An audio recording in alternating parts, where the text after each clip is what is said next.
ಇವತ್ತು ನಮಗೆ ಕೈ ನೋವಾಗದೆ ಕಷ್ಟಪಡದೆ ತುಂಬ ಸುಲಭವಾಗಿ ಎಳೆ ಎಳೆಯಾದಂತಹ ಒತ್ತು ಶಾವಿಗೆಯನ್ನು ಯಾವ ರೀತಿ ಮಾಡೋದು ಅಂತ ನೋಡೋಣ. ತುಂಬ ಅಂದರೆ ತುಂಬ ಸುಲಭ ಇದು ಮಾಡಲಿಕ್ಕೆ. ಅದಕ್ಕೋಸ್ಕರ ಒಂದು ಪಾತ್ರೆ ತಗೊಂಡು ಅದಕ್ಕೆ ಅರ್ಧ kg ಅಕ್ಕಿ ಹಿಟ್ಟನ್ನು ತಗೊಳ್ತಾ ಇದ್ದೀನಿ. ಈ ಅಕ್ಕಿ ಹಿಟ್ಟನ್ನು ನಾನು ಡಿಮಾರ್ಟಿಂದ ತಂದಿರೋದು. ಯಾವ ಅಕ್ಕಿ ಹಿಟ್ಟಾದರೂ ಆಗುತ್ತೆ. ಇನ್ನು ಇದಕ್ಕೆ ರುಚಿಗೆ ತಕ್ಕಷ್ಟು ಉಪ್ಪನ್ನು ಸಹ ಹಾಕಿ ಚೆನ್ನಾಗಿ ಅಕ್ಕಿ ಹಿಟ್ಟು ಮತ್ತು ಉಪ್ಪನ್ನು ಒಂದು ಸರ್ತಿ ಮಿಕ್ಸ್ ಮಾಡಬೇಕು.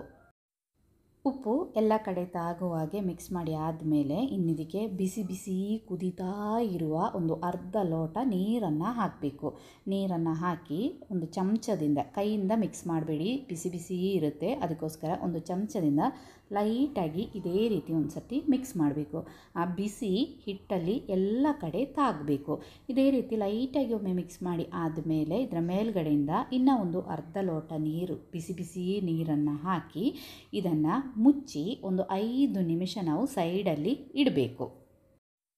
5 ನಿಮಿಷ ಆದ ತಕ್ಷಣ ಇದನ್ನು ತೆಗೆದ್ರೆ ಎಲ್ಲ ಕಡೆ ಬಿಸಿ ಚೆನ್ನಾಗಿ ತಾಗಿರುತ್ತೆ. ಇನ್ನು ಒಂದು ಅರ್ಧ ಲೋಟ ತಣ್ಣೀರನ್ನು ತಗೋಬೇಕು. ಬಿಸಿ ನೀರಲ್ಲ, ತಣ್ಣೀರನ್ನು ತಗೊಂಡು ಸ್ವಲ್ಪ ಸ್ವಲ್ಪ ತಣ್ಣೀರನ್ನು ಹಾಕಿ ಕೈಯಲ್ಲಿ ಇದೇ ರೀತಿ ಮಿಕ್ಸ್ ಮಾಡಬೇಕು. ಸ್ವಲ್ಪ ಬಿಸಿ ಇರುತ್ತೆ, ಅದಕ್ಕೋಸ್ಕರ ನಾವು ಸ್ವಲ್ಪ ಸ್ವಲ್ಪ ತಣ್ಣೀರನ್ನು ಹಾಕಬೇಕು. ಫಸ್ಟಿಗೆ ಬಿಸಿ ನೀರು, ಆಮೇಲೆ ನಾವು ಹಾಕೋದು ತಣ್ಣೀರು. ಅದಕ್ಕೆ ನಾವು ಕೈಯಲ್ಲೇ ಮಿಕ್ಸ್ ಮಾಡ್ಬೋದು, ಸ್ಪೂನ್ ಏನೋ ಬೇಕಾಗಿಲ್ಲ. ಇನ್ನು ಇದನ್ನು ಚೆನ್ನಾಗಿ ನಾವು ಮಿಕ್ಸ್ ಮಾಡಬೇಕು. ನಾವು ಚಪಾತಿ ಹಿಟ್ಟನ್ನೆಲ್ಲ ಕಲಿಸ್ತೀವಲ್ಲ, ಅದೇ ರೀತಿ ನೀರು ಜಾಸ್ತಿ ಆಗಬಾರ್ದು. ಇದೇ ರೀತಿ ಚೆನ್ನಾಗಿ ಅದನ್ನು ಮಿಕ್ಸ್ ಮಾಡಬೇಕು.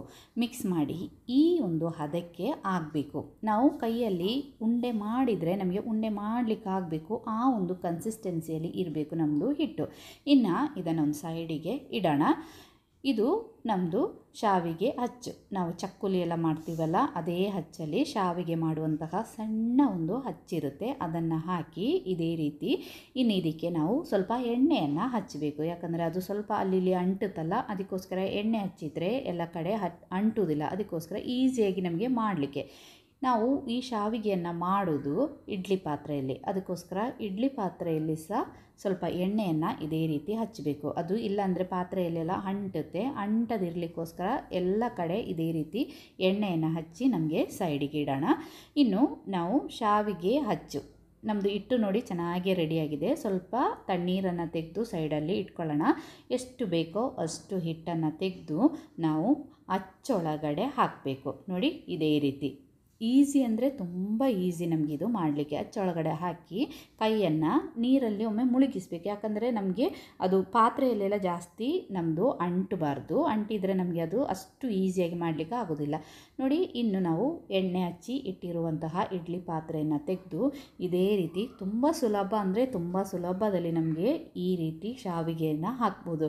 ನಿಮಗೆ ಇಡ್ಲಿ ಪಾತ್ರೆಗೆ ಸ್ವಲ್ಪ ದಪ್ಪ ಬೇಕಂದರೆ ಸ್ವಲ್ಪ ದಪ್ಪವಾಗಿ ಮಾಡ್ಬೋದು, ಇಲ್ಲ ಸ್ವಲ್ಪ ಅಗಲವಾಗಿ ಬೇಕಂದರೆ ಇದೇ ರೀತಿ ನಮಗೆ ಶಾವಿಗೆಯನ್ನು ಮಾಡಿ ಎಲ್ಲ ಇಡ್ಲಿ ಪಾತ್ರೆಯಲ್ಲಿ ಮಾಡಿ ಇದರ ಮೇಲ್ಗಡೆಯಿಂದ ಬೇಕಂದರೆ ನಿಮಗೆ ಫಸ್ಟಿಗೆ ಮಾಡೋದಕ್ಕಿಂತ ಮುಂಚೆ ಸ್ವಲ್ಪ ತೆಂಗಿನಕಾಯಿ ತುರಿಯನ್ನು ಹಾಕ್ಬೋದು. ಇಲ್ಲಾಂದರೆ ಇದೇ ರೀತಿ ಶಾವಿಗೆಯನ್ನು ಹಾಕಿ ಆದಮೇಲೆ ಇದರ ಮೇಲ್ಗಡೆಯಿಂದ ಸ್ವಲ್ಪ ತೆಂಗಿನಕಾಯಿ ತುರಿ ಟೇಸ್ಟ್ ಚೆನ್ನಾಗಿರುತ್ತೆ. ಇಲ್ಲಾಂದರೆ ನಿಮಗೆ ಬೇಡ, ಇಷ್ಟ ಇಲ್ಲ ಅಂದರೆ ಇದನ್ನು ಸ್ಕಿಪ್ ಮಾಡ್ಬೋದು. ಬೇಕಂದರೆ ಸ್ವಲ್ಪ ತೆಂಗಿನಕಾಯಿ ತುರಿಯನ್ನು ಸಹ ಹಾಕಿ ಇನ್ನು ಇದನ್ನು ನಾವು ಸ್ಟೀಮಲ್ಲಿ ಬೇಯಿಸಬೇಕು. ನಾನು ಫಸ್ಟಿಗೆ ಇಡ್ಲಿ ಪಾತ್ರೆಯಲ್ಲಿ ನೀರನ್ನು ಕುದೀಲಿಕ್ಕೆ ಇಟ್ಟಿದ್ದೆ. ಇನ್ನು ಇಡ್ಲಿ ಪಾತ್ರೆಗೆ ನಾವು ರೆಡಿ ಮಾಡಿ ಇಟ್ಟಿರುವಂತಹ ಶಾವಿಗೆಯನ್ನು ಇಟ್ಟು 10 ನಿಮಿಷ ಇದನ್ನು ಬೇಯಿಸಿದರೆ ಸಾಕು. ಸೂಪರಾಗಿರುವ ನಮ್ಮದು ಶಾವಿಗೆ ಇಲ್ಲಿ ರೆಡಿ ಆಗುತ್ತೆ. ನೋಡಿ, ನಾನಿವಾಗ ಒಂದು 10 ನಿಮಿಷ ಬೇಯಿಸಿದಾಯಿತು. ಶಾವಿಗೆ ಎಲ್ಲ ಚೆನ್ನಾಗಿ ಬೆಂದಿದೆ. ಇನ್ನು ಇದನ್ನು ತೆಗೆದಿಟ್ಟು ಇದು ತಣ್ಣಗಾಗಬೇಕು. ತಣ್ಣಗಾದ ಮೇಲೆ ನಮಗೆ ಕೈಯಲ್ಲೇ ಈಸಿಯಾಗಿ ಈ ಶಾವಿಗೆಯನ್ನು ತೆಗಿಬೋದು. ನೋಡಿ ಎಷ್ಟು ಚೆನ್ನಾಗಿದೆ ಅಂತ. ಟೇಸ್ಟ್ ಕೂಡ ತುಂಬ ಚೆನ್ನಾಗಿರುತ್ತೆ. ಕಡಲೆ ಸಾರು, ಚಿಕನ್ ಸಾರು ಜೊತೆ ಎಲ್ಲ ನಮಗೆ ಇದನ್ನು ಸೇವಿಸ್ಬೋದು. ಒಂದು ಸಾರಿ ಆದರೂ ಈ ಶಾವಿಗೆಯನ್ನು ಟ್ರೈ ಮಾಡಿ. ಇಷ್ಟ ಆದರೆ